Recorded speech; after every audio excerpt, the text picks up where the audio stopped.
Olá, minha amiga, meu amigo. Hora do nosso encontro neste domingo, dia 20 de julho, num 20 de julho, em 1873, portanto, há 152 anos, nascia Alberto Santos Dumont, o pai da aviação. Ele foi homenageado semana passada. Eu mostrei aqui o evento maravilhoso na Força Aérea, que está repercutindo até hoje. Se você não viu ainda, é o meu vídeo de quarta-feira. Eu estou de terno e gravata, quarta-feira passada. Mas eu estive em São Paulo, como vocês sabem, para participar de um painel na Faria Lima. Olhem só, eu fotografei lá de dentro do Teatro B32, a paisagem da Faria Lima. Um negócio maravilhoso, né? É o Brasil primeiro mundo. Havia aí uns 600 assistentes no teatro, e o painel estava com o Murilo Aragão, o Roberto Mota, né, e o mediador. Tratava de como vai ser o Brasil no ano que vem. Eu disse, olha, eu não trouxe minha bola de cristal, e se trouxesse, eu duvido que uma bola de cristal conseguisse prever o ano que vem, né? E aí lembrei uma frase de Pedro Malan, quando era ministro da Fazenda, dizendo que no Brasil até o passado é imprevisível, né? Para mostrar o exagero. Mas, enfim, eu estive com eles, o pessoal da Faria Lima, na quinta-feira, véspera dos acontecimentos, né? Da virtual prisão domiciliar de Bolsonaro, com tornozeleira eletrônica, busca e apreensão na casa dele, inclusive aquela história do pendrive no banheiro, né? E mais filmando a senhora Michele Bolsonaro de pijama, saída da cama, né? E depois, o fim do dia, o fim daquela mesma sexta-feira, o anúncio pelo Departamento de Estado da suspensão dos vistos de Alexandre de Moraes e seus apoiadores, né, e seus aliados, diz o secretário de Estado Marco Rubio, né? Isso é bem amplo, né? Isso é bem amplo. Significa que passaportes diplomáticos terão visto cancelado. Mas, enfim, só quis dar mas já vamos falar desse assunto. Fica até o fim para entender, porque eu vou puxar a semana que começou lá com a jabuticaba do Lula, no domingo pela manhã, e terminou com um monte de gente que não vai poder ir a grandes eventos em Nova York, ou quem sabe a Disney, porque pega a família toda. Então, lembre-se de se inscrever se ainda não fez isso, e ao final de deixar o gostei ou não gostei.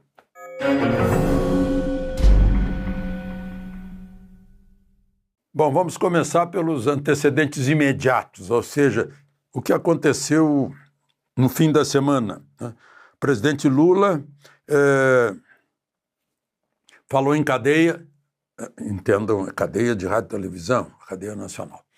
E ele disse, entre outras palavras, foi uma explicação para condenar, digamos assim, a tarifa de 50% do presidente Trump, que pode aumentar via OTAN, Organização do Tratado do Atlântico Norte, que vai desde a Turquia até a Islândia, mais Estados Unidos, para a gente que continue comprando da Rússia. E o Brasil importa muito diesel, né? Pode acrescentar mais ainda da tarifa e, quem sabe, sanções também. Mas, enfim, disse nessa fala em cadeia que no Brasil ninguém está acima da lei. Que ironia, né? Ele próprio dizer isso.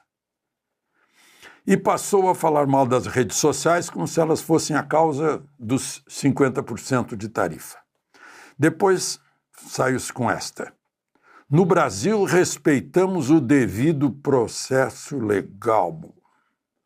A presunção de inocência. Senhores advogados estão me ouvindo? Vocês devem estar morrendo de rir.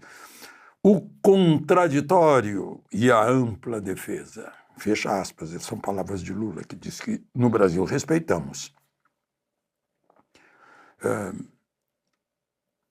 Seguramente se respeita na primeira instância, na segunda, na terceira.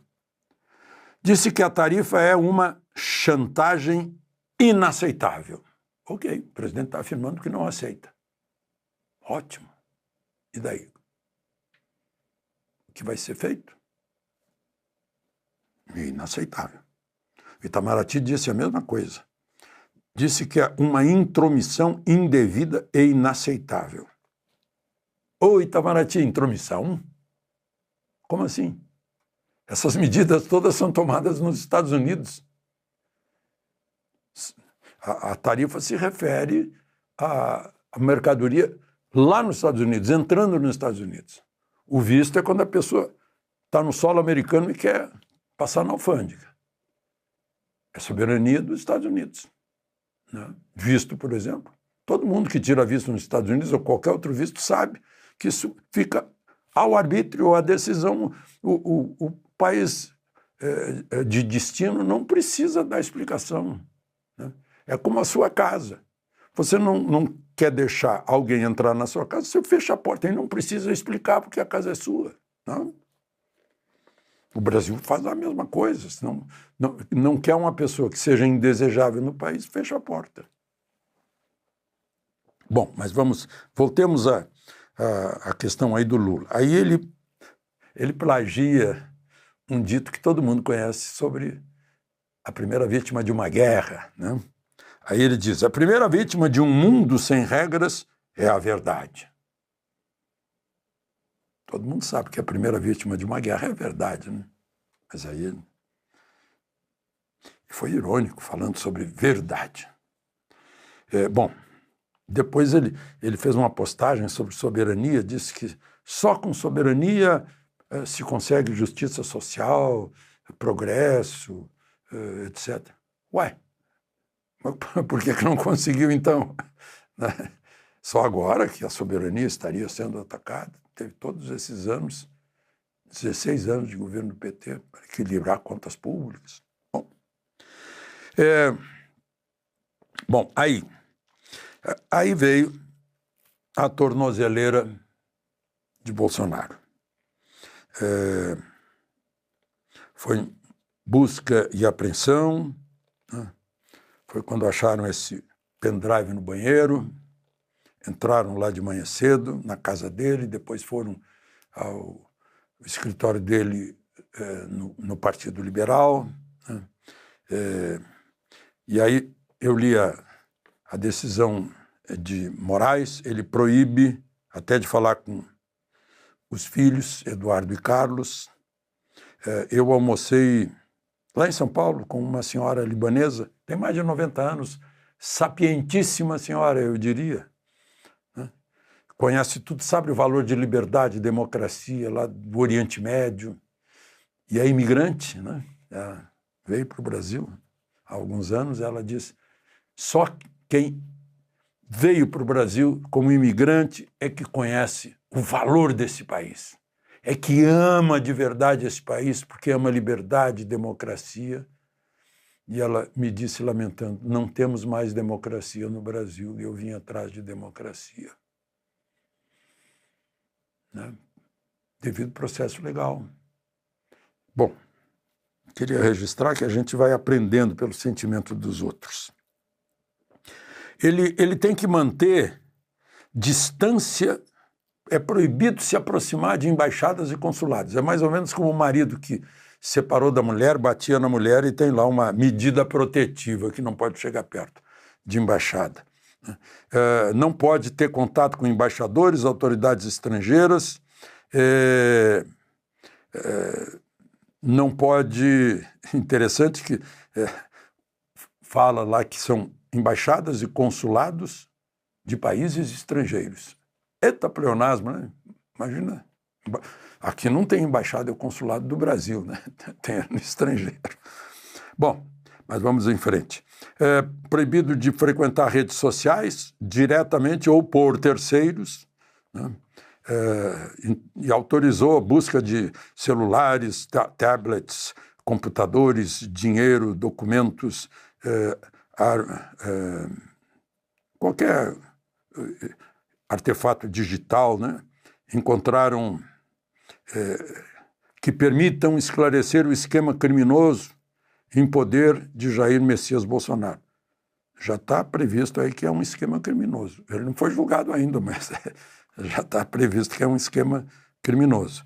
Busca e apreensão em imóveis contíguos para encontrar eventuais cômodos secretos.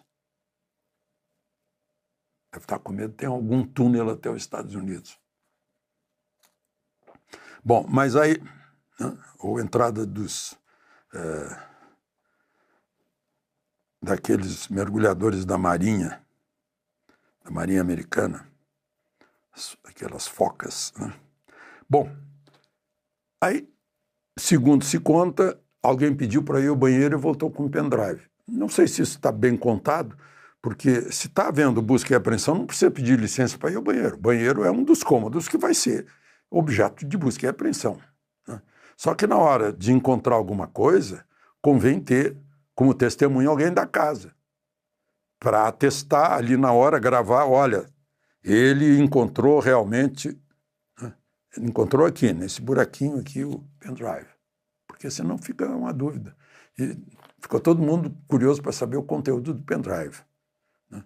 Certamente, se Bolsonaro tivesse um pendrive em casa que o incriminasse, ele não teria o pendrive em casa, né? Já teria tocado fogo nele, destruído, sei lá, se houvesse esse caso, né? Mas, aí, de dinheiro, eu achei tão estranha a régua de valores dos meus coleguinhas jornalistas. Parece que pequenininho, né? Porque acharam $14 mil que dá para comprar um Fiat Mobi, um Citroën C3 ou aquele Renault Kwid, que são carros populares, né? Não é um valor para se sustentar no estrangeiro, né? Bom, mas enfim.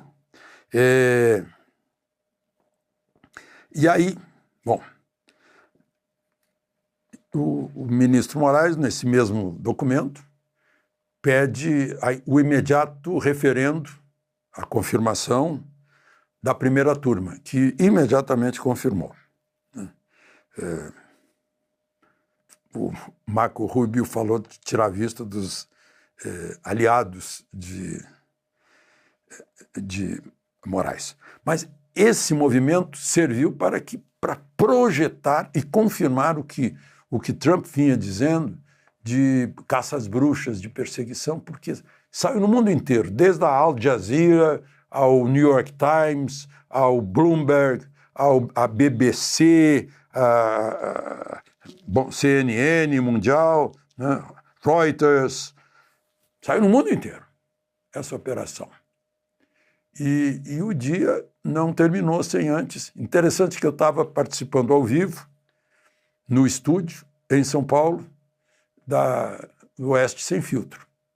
E a Ana Paula Henkel, falando de lá, olha, é o primeiro dia hoje, porque eu tenho dito aqui para vocês, né, que Trump está falando tanto em Bolsonaro todos os dias que parece Lula. E naquela sexta-feira não falou nada. Silêncio da Casa Branca. E aí eu disse, olha, gente, num fronte de guerra, né, quando um dos lados está silencioso, está o dia inteiro jogando artilharia, né, mantendo o inimigo inquieto. Aí passa um dia inteiro em silêncio, opa, vem coisa aí no fim do dia. E não deu outra. A Ana Paula, lá dos Estados Unidos, deu o furo. Entrou logo em seguida, né, com o furo jornalístico de que a Casa Branca, aliás, o Departamento de Estado estava anunciando a suspensão de visto para Moraes e seus aliados. Aí já saíram listas extensas, né? Inclusive Eu fiquei esperando porque a gente ia gravar o programa que vai ao ar terça-feira, 8h30 da noite. Eu recomendo, conversa com Augusto Nunes. Ele me entrevistou durante 1 hora. Uma entrevista cheia de surpresas, né? Ele me deu o livro dele, 11 Presidentes e Eu, e aí, como eu estive na Faria Lima, ele contando um fato. Faria Lima teve manifestações de apoio a Lula, não teve a Bolsonaro. Aí descobri por quê. Bolsonaro ia fazer uma palestra na Faria Lima e antes tentaram fazer com que o Augusto fosse intermediário, e ele não foi, né, para convencer Bolsonaro a ter um encontro privado antes. E ele não foi. Recusou. Disse que não faria acerto nenhum. Não assumiria nenhum compromisso. Só para a gente... Né? Bom, mas enfim. Para encerrar, né? Saiu o buzinaço no mesmo dia, saiu no dia seguinte, e hoje, domingo, também, inclusive aqui em Brasília, e como algum sabotador da rede social, mentiroso, e que eu já bloqueei, botou aquele monumental encontro do 7 de setembro como se fosse hoje, eu mostro aí para vocês o povo na esplanada dos ministérios, filmado, aí eu confio pela minha cunhada. Tá aí. Né? Então, não foi brincadeira. E em toda parte nós recebemos imagens de Avenida Paulista, de Rio de Janeiro, de Belo Horizonte, de Vila Velha, muita gente mostrando duas coisas, né? A reação com as ações contra Bolsonaro e a espécie de, digamos, vingança, algo assim, festejando o corte dos vistos. Então é isso. Como eu não tenho bola de cristal, impossível prever o que vai acontecer amanhã e durante essa semana. Tem gente nos Estados Unidos dizendo que Trump virtualmente, né, abriu uma caixa de Pandora. E como vocês sabem, quando se abre a caixa de Pandora, começam a sair coisas que a gente nem espera. De Brasília, Alexandre Garcia.